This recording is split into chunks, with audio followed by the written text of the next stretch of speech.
शिक्षक दिवस की, टीचर्स डे की मैं आप सभी को हार्दिक शुभकामना देता हूँ। मुझे याद है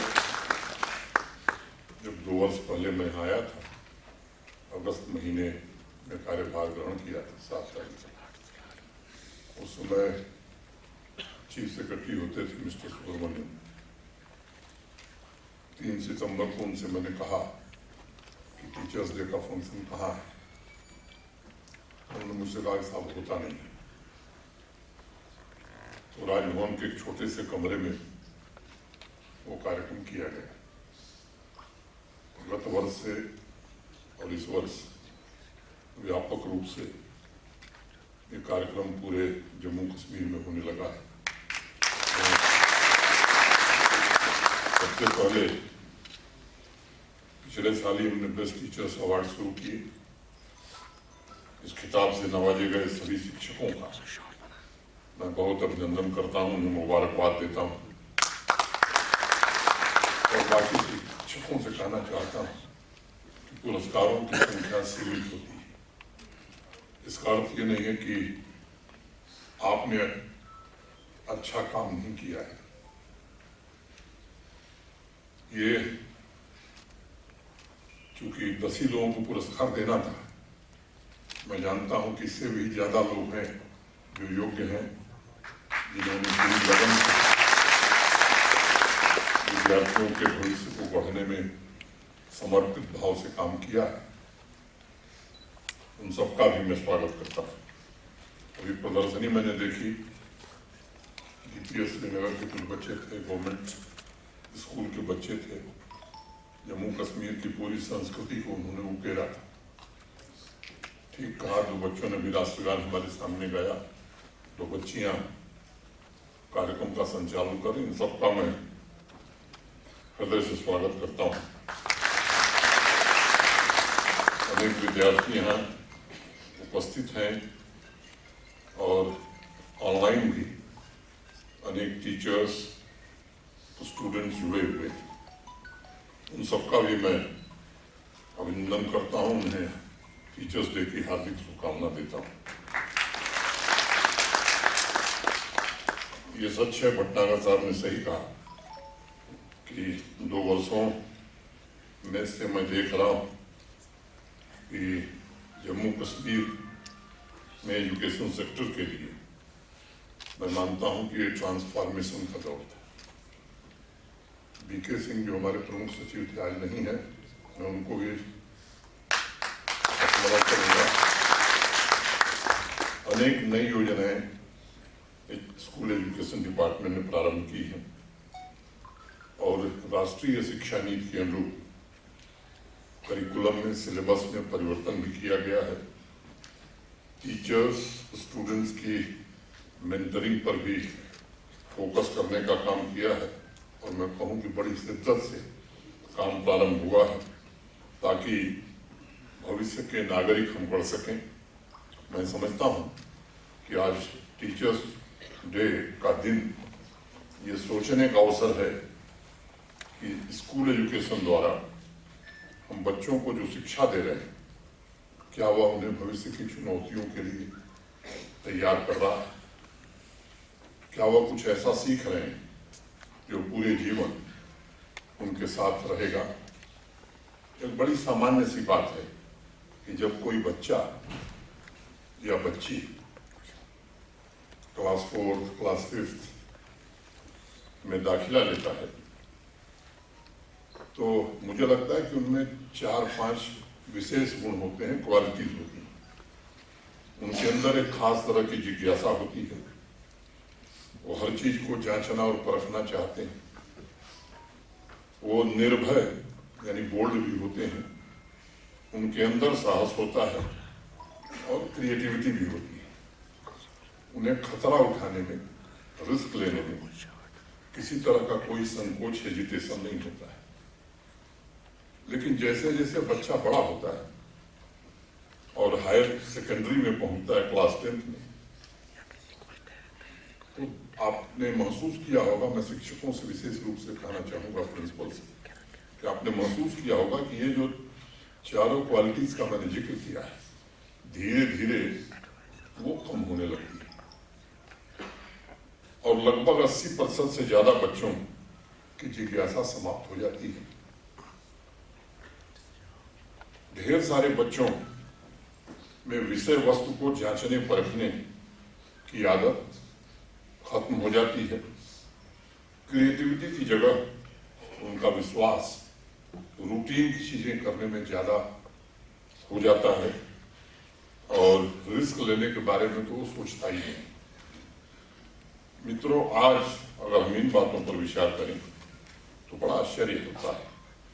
जीवन जीने, समाज तथा राष्ट्र निर्माण के लिए किसी भी मनुष्य में, किसी भी इंसान में जिन क्वालिटीज का होना आवश्यक है वह 10 साल के बच्चे में तो है, 9 साल के बच्चे में तो है, लेकिन आज ये प्रश्न हम सबके मन में जरूर ही उठ रहा होगा जब वो बच्चा 16 साल 15 साल का हो जा रहा है तो ये क्वालिटी धीरे धीरे क्यों कम हो रही और कुछ में तो समाप्त हो जाएगी। स्कूल में ऐसा क्या पढ़ाया जा रहा है जो क्वालिटीज को निखारने के बजाय कुछ और ही कर रहा है। क्वालिटी लर्निंग के पश्चात क्यों कम हो रही है। जम्मू कश्मीर और देश में नहीं बल्कि दुनिया में भी इस बात पर बड़ी बहस हो रही है कि स्कूल एजुकेशन बच्चों को भविष्य के लिए तैयार कर रहा है या हम एक ऐसे मैकेनिकल व्यवस्था में फंस गए हैं जहां बच्चों के अंदर की अमूल्य संपदा गंवाकर हम सिर्फ किताबों की मेमोरी, स्मृति और परीक्षाओं के नंबर प्राप्त करने में लगे। कुछ साल पहले स्थिति इतनी भयंकर हो गई थी कि भारतवर्ष ही नहीं दुनिया के अन्य बड़े देशों में अनलर्निंग के लिए स्कूल शुरू किए गए और पैसे देकर बच्चे ये सीखने लगे हैं कि उन्हें क्या नहीं सीखना है। ये स्थिति अच्छी नहीं और ये सोचने का सही वक्त आ गया है। गंभीर विचार का ये विषय बन गया है। हम इस स्थिति में कैसे पहुंच गए। देश के पूर्व राष्ट्रपति, महान शिक्षाविद, वृत्तचित्र हमने अभी देखा है, डॉक्टर सर्वपल्ली राधाकृष्णन, इनके जन्म जयंती को ही हम टीचर्स डे के रूप में मनाते हैं। उनका मानना था कि शिक्षा का मतलब विजडम, प्रेम, क्यूरियोसिटी और क्रिएटिविटी, लेकिन इन 4 गुणों को त्याग कर शिक्षा व्यवस्था धीरे धीरे कंपटीशन आधारित होती है। दिल्ली के एक शायर थे महमूद देहलवी साहब, वो कहते थे कि मोहब्बत वो नगमा है जो हर साज पर गाया नहीं जाता। Love is a song which cannot be sung on every instrument. शिक्षा भी एक मोहब्बत है। हर एक क्लास में बच्चे सीख रहे हों ऐसा नहीं है। शिक्षा सिर्फ उदार, प्रेम तथा क्यूरियोसिटी भरे हृदय से सीखी और सिखाई जा सकती है। इसका एक दूसरा पहलू भी हमें याद दिलाता है कि हमारी परंपरा में शिक्षक से बड़ा स्थान किसी का नहीं, टीचर से बड़ा कोई नहीं। और हमारे यहाँ तो भगवान के ऊपर गुरु को रखा गया है और कबीरदास ने कहा कि गुरु गोविंद दो खड़े आपको लागों पांव, बलिहारी गुरु आपने गोविंद दिया बताए, गोविंद दियो बताए। अभी एक श्लोक आपने इस वृत्त चित्र में देखा है, गुरु ब्रह्मा गुरु विष्णु गुरुदेव महेश्वर गुरु साक्षात पर ब्रह्म तस्मै श्री गुरुवे नमः। भगवान के ऊपर रखा गया। ये सोचने की बात है कि ऐसा क्यों है, और इसका जवाब बहुत सीधा है, क्योंकि शिक्षक ही समाज को निर्मित कर सकता है। एकमात्र शिक्षक के अंदर ही व्यक्तित्व निर्माण करने की ताकत है। एकमात्र शिक्षक ही नए विचारों को जन्म दे सकता है। यहाँ तक कि शिक्षक ही राष्ट्र के नवनिर्माण की नींव भी डालता है। और इसलिए शिक्षकों से भी मैं अनुरोध करूंगा कि जब अभिभावक अपने बच्चों को आपके स्कूल में, आपके विद्यालय में भेजता है, बड़ा भरोसा करके भेजता है। अगर वो भरोसा टूटा तो ये जो आपकी प्रतिष्ठा है समाज में, इस प्रतिष्ठा को धक्का लगेगा। हमारे समाज में पिता और अध्यापक, ये दो का स्थान सर्वोपरि है। और दोनों के बारे में कहा जाता है कि हर पिता, हर बाप चाहता है कि मेरा बेटा मुझसे बेहतर करे। और वही शिक्षक है, वही गुरु है जो अपने विद्यार्थी को चाहता है कि मुझसे बेहतर बने। मैं समझता हूँ कि स्थान किसी के हासिल नहीं। डॉक्टर सर्वपल्ली राधाकृष्णन का बड़ा स्पष्ट संदेश था, शिक्षक वो नहीं होते जो छात्रों को ज्ञान दें, बल्कि सही मायने में शिक्षक वो होते हैं जो छात्रों को आने वाली चुनौतियों के लिए तैयार करें। लेकिन ये अफसोस की बात है कि आज़ादी के बाद हमारी शिक्षा व्यवस्था ने टीचर्स को भी किसी फैक्ट्री के मैनेजर की तरह बनने को मजबूर किया। और एक बने बनाए ढांचे या सांचे में हम दशकों तक इन बच्चों को वही चीजें सिखाते रहे जो उसे जिज्ञासु बनाने से रोकती है, जो उसके अंदर की क्रिएटिविटी को जागृत ही नहीं होने देती है। मैं मानता हूं इसमें टीचर या स्टूडेंट्स किसी का दोष नहीं है, दोष व्यवस्था का है।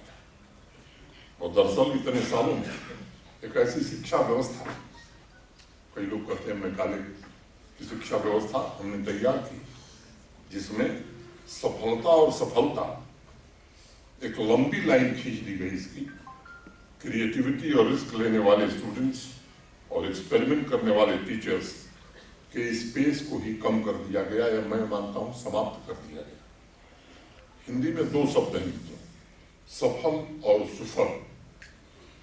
इन दोनों शब्दों के बीच एक बड़ा बारीक अंतर है।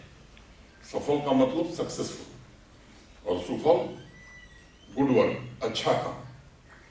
भारतवर्ष में सदियों से एजुकेशन में सिर्फ सुफल शब्द का प्रयोग हुआ है, सफल का प्रयोग नहीं हुआ है। और हम सुफल की बजाय सफल पर ज्यादा ध्यान देने लगे। अच्छा काम करना, अच्छे एक्सपेरिमेंट करना। लेकिन धीरे धीरे एक सांचे की वजह से स्कूलों में, मैंने कहा, सुफल शब्द का चलन ही समाप्त हो गया। आज आजादी के अमृत कालखंड में हम सब हैं। 75 वर्षों में देश ने प्रगति के पथ पर एक लंबा फासला तय किया है। दुनिया के वे देश जिनका वर्चस्व है दुनिया पर, जहां नॉलेज इकोनॉमी बड़ी है, उन्हीं देशों का वर्चस्व स्थापित हो सका है। अब ये वक्त है हमारे लिए कि जब हम देश की आज़ादी के 100वें वर्ष को मनावे 2047 में, तो दुनिया में नॉलेज इकोनॉमी के मामले में भी दुनिया के सर्वश्रेष्ठ हम देश बन सकें। कि आज के दिन हम सभी लोग इस बात का संकल्प ले सकते हैं कि इसके लिए हम दिन रात मेहनत करेंगे। आप सबको मालूम है, अभी चर्चा भी हुई और जब मैं प्रदर्शनी देख रहा था तो अनेक बच्चों ने भी नई राष्ट्रीय शिक्षा नीति के बारे में बताया। मिशन ये स्कूल एजुकेशन से लेकर हायर एजुकेशन तक की यात्रा में कक्षा 5 के बच्चों के अंदर पाई जाने वाली क्वालिटी को जीवित रखने, उसे नर्चर करने और उसे अधिक मजबूत बनाने पर जोर देती है। राष्ट्रीय शिक्षा नीति ने पूरे एजुकेशन सिस्टम को ही रीडिफाइन किया है। एक तरफ जहां एजुकेशन सिस्टम में पारंपरिक मूल्य, हमारी संस्कृति, मातृभाषा, लोकल स्किल सेट और स्वतंत्र विचारों को तरजीह दी गई है, वहीं दूसरी तरफ क्लासरूम में एक बार फिर से इनोवेशन, क्रिएटिविटी, फ्लेक्सिबिलिटी, एक्सपेरिमेंट को पुनर्स्थापित किया गया है। डॉक्टर सर्वपल्ली राधाकृष्णन जी कहते थे, ज्ञान हमें शक्ति देता है, प्रेम हमें परिपूर्णता देता है, और इसलिए शिक्षा का परिणाम एक मुक्त, रचनात्मक व्यक्तित्व बनाने का ही होना चाहिए। और उसी भावना के आधार पर राष्ट्रीय शिक्षा नीति ने टीचर के सम्मान को भी पुनर्स्थापित किया है। एक बार फिर से टीचर्स और आवाम के बीच वही संबंध स्थापित हो जो सदियों पहले हुआ करता था, इसकी कोशिश करने की आवश्यकता है। मित्रों, राष्ट्रीय शिक्षा नीति की ड्राफ्ट कमेटी के चेयरमैन डॉक्टर कस्तूरी रंगन से जब पूछा गया कि ये नीति कौन सी दो महत्वपूर्ण चीजें ऑफर करती है, तो उन्होंने कहा था कि नई शिक्षा नीति बच्चों को वह सीखने में मदद करती है उन्हें क्या और कैसे सीखना है। जो वो सीखना नहीं चाहते वो उन्हें सिखाया जाए। इस परंपरा से, इस लीक से हमें हटना होगा। दूसरा, ये समाज में टीचर्स के सम्मान को रिस्टोर करती है। मैं समझता हूं ये बड़ा स्टेटमेंट है और आज स्कूलों में टीचर्स पर एक बड़ी जिम्मेदारी है। फैक्ट्री की जगह उस स्कूल के कैंपस को फिर से विद्यालय बनाया जाए, जहाँ क्यूरियोसिटी हो, जहाँ किताबों को रटने की बजाय क्रिएटिविटी पर फोकस किया जाए, जहाँ सिर्फ सफल नहीं, सक्सेसफुल नहीं, सुफल स्टूडेंट्स पुरस्कृत किए जाए, उनमें ये भावना जागृत की। मैं मानता हूँ राष्ट्रीय शिक्षा नीति ने सक्सेस को रीडिफाइन किया है और जिस दिन टीचर्स की मदद से इस व्यवस्था को हम सभी स्कूल कैंपसेस में क्रियान्वित कर लेंगे, इम्प्लीमेंट कर लेंगे, उस दिन एजुकेशन सिस्टम का वास्तविक ट्रांसफॉर्मेशन हम कर पाएंगे। आज जम्मू कश्मीर के 28,805 स्कूलों में 27,18,000 विद्यार्थी पढ़ रहे हैं। उनकी संख्या बढ़े, इसके लिए आओ स्कूल चलें। एक कैंपेन आवाज सर्वे के माध्यम से स्कूल एजुकेशन डिपार्टमेंट ने शुरू किया है और मुझे बताते हुए खुशी है कि पिछले वर्ष की तुलना में इनरोलमेंट में 14.4% की वृद्धि सरकारी विद्यालयों में हुई।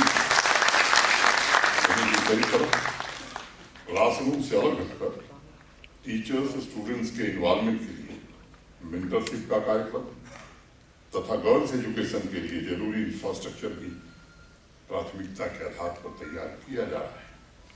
मात्र 1 साल के अंदर बच्चियों के लिए 14 हॉस्टल बनाए जा चुके हैं। समाज के जो वंचित वर्ग के बच्चे, उन तक भी शिक्षा का उजाला पहुंचे, इसकी भी व्यवस्था सुनिश्चित की गई। जम्मू कश्मीर के इतिहास में पहली बार हो रहा है कि हाई स्कूल में ही मॉडर्न स्किल्स की ट्रेनिंग, नीट की तैयारी के लिए स्कॉलरशिप की व्यवस्था और ज्यादा से ज्यादा स्टूडेंट्स को कंप्यूटर एडेड लर्निंग की व्यवस्था उपलब्ध कराई गई। 70,000 बच्चियां 14 अलग अलग ट्रेड्स में वोकेशनल ट्रेनिंग ले रहे हैं और अपर प्राइमरी स्कूल में 1420 कंप्यूटर एडेड लर्निंग सेंटर्स बच्चों में स्वतंत्र चिंतन को प्रमोट कर रहे हैं। अटल टिंकरिंग लैब पर भी विशेष रूप से ध्यान केंद्रित किया गया है। भारत सरकार ने 500 अटल टिंकरिंग लैब हमें स्वीकृत की है और जैसे पूरा हो जाएगा, तो उम्मीद करता हूँ कि आने वाले वित्तीय वर्ष में उस काम को हम पूरा कर लेंगे, तो 500 अटल टिंकरिंग लैब अगले साल फिर हम बनाएंगे। इन सभी व्यवस्थाओं का एक ही उद्देश्य है, हर स्टूडेंट की एबिलिटी के अनुसार उसकी इंडिविजुअलिटी की ग्रोथ के लिए भी सभी जरूरी संसाधन उपलब्ध कराए जा सके। मैं इस बात में विश्वास रखता हूं कि हर एक स्टूडेंट अपने आप में यूनिक है और एक दूसरे से कंपैरिजन करने के बजाय हर एक स्टूडेंट को अवसर मिले, इसकी व्यवस्था हमें करनी चाहिए। स्कूल एजुकेशन की खूबी यही है कि हर एक स्टूडेंट की अद्वितीय प्रतिभा को निखारने और निखरने का अवसर उसे मिले, ये व्यवस्था हमें निर्मित करने की आवश्यकता है। देश के पूर्व राष्ट्रपति डॉक्टर APJ अब्दुल कलाम साहब जब भी स्टूडेंट से मिलते थे तो सब उनसे एक सवाल जरूर पूछते थे कि आपकी बच्चे उनसे सवाल पूछते थे आपकी रामेश्वरम से राष्ट्रपति भवन तक की यात्रा कैसे पूरी, और कलाम साहब का स्टेटमेंट मैं उद्धृत करना चाहूंगा। उन्होंने कहा कि जब वो स्पेस डिपार्टमेंट में काम करने गए तब उनके गुरु प्रोफेसर सतीश धवन ने कहा कि तुम्हारे पास सब संसाधन है, फंड है, और अगर तुम कुछ नहीं करना चाहोगे तो भी जीवन में कोई समस्या नहीं आएगी और जिंदगी बड़े आराम से कट जाएगी। लेकिन अगर तुम कुछ अच्छा करना चाहोगे तो तुम्हारे सामने तमाम चुनौतियां आएंगी, लेकिन कभी भी इन चुनौतियों को अपने ऊपर हावी मत होने देना, बल्कि तुम खुद इन चुनौतियों के ऊपर हावी होना। मैं इस सभागार में उपस्थित और ऑनलाइन जुड़े सभी प्रिय विद्यार्थियों से कहना चाहूंगा कि आपके सफर में भी तमाम चुनौतियां आएंगी, लेकिन डॉक्टर कलाम की बात बराबर ध्यान रखिएगा कि आप जितना सीखते हैं क्रिएटिविटी को उतना ही खिलने का अवसर मिलता है, और जब क्रिएटिविटी खिलती है तो अपने आप नई जिज्ञासाएं, नए एक्सपेरिमेंट का अवसर मिलता है। इस साल जून में पूरे विश्व में एक टीनेजर केविन कूपर की बड़ी चर्चा हुई। 14 साल की उम्र में उस बच्चे ने अपनी ऑटोबायोग्राफी पब्लिश की और उसमें उसने लिखा कि जब वो 10 साल का था तभी उसने सोच लिया था कि वो इरिगेशन के नए तरीके ढूंढेगा ताकि डेजर्ट फार्मिंग को हकीकत में बदला जा सके। 10 साल की उम्र में ही उसने इस लक्ष्य को प्राप्त भी किया। इनोवेटिव बिजनेस एक कार्य उसका पूरे दुनिया में चर्चा का विषय बना है। केविन कूपर की कहानी इस बात को साबित करती है कि आपके नैतिक मूल्य, नए फ्रंटियर की खोज की ललक समाज एवं राष्ट्र को भी समृद्ध बना सकती है।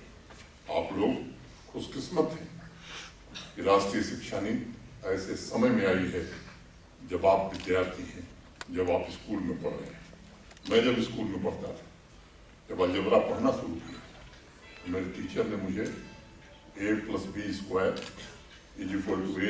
+ b² + 2ab, और मुझे याद हो गया था, जीवन में आज भी याद है, लेकिन मैं जान नहीं पाया कि होता क्यों है।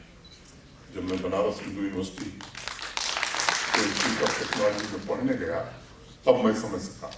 मैं आपको खुशकिस्मत मानता हूँ कि आप जब विद्यार्थी हैं, आप जब स्कूल में हैं, ये नई राष्ट्रीय शिक्षा नीति आई है, ये आपके लिए बहुत बड़ा मौका है। अपने अंदर की जिज्ञासा को बच्चों तीव्र करने की आवश्यकता है, किताबों में नहीं बल्कि अपने जीवन में सत्य को खोजने की आवश्यकता है। आपकी ग्रोथ उतनी ही टेरिफिक होगी, साइंटिफिक होगी, जितना आप सोच सकेंगे, जितनी आप जिज्ञासा जगा सकेंगे, ऐसा मेरा भरोसा है। एक बार पुनः मैं सभी टीचर्स तथा स्टूडेंट्स को शिक्षक दिवस की शुभकामनाएं देता हूं और आप सबके उज्जवल भविष्य की कामना करता हूं। निजी विद्यालयों के भी ढेर सारे प्रबंधक और प्रिंसिपल्स आए हैं, मैं उनका भी अभिनंदन करता हूं। और अंत में एक बात करके खत्म करूंगा। मित्रों, पिछले दिनों कुछ शिक्षकों, निर्दोष शिक्षकों की हत्या करने का काम कुछ लोगों ने किया है।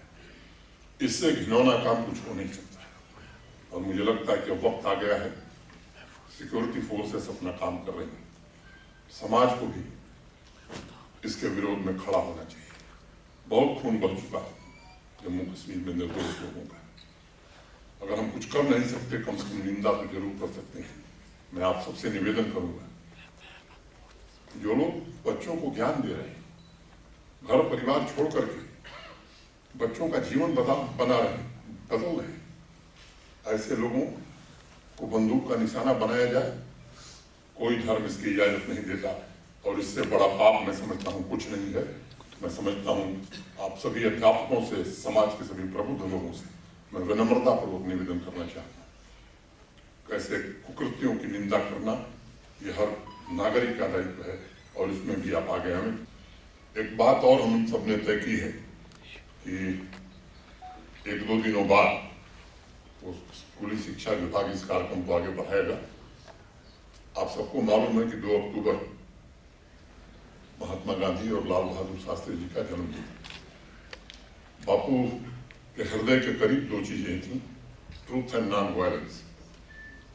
हमने तय किया है कि इस बार हर स्कूल में, हर कॉलेज में ट्रूथ और नॉन वायलेंस पर डिबेट, एसे राइटिंग, तमाम कंपटीशन, ये स्कूल एजुकेशन डिपार्टमेंट इसका प्रोग्राम आप तक लेकर के पहुंचेगा, विस्तृत रूप से बताएगा।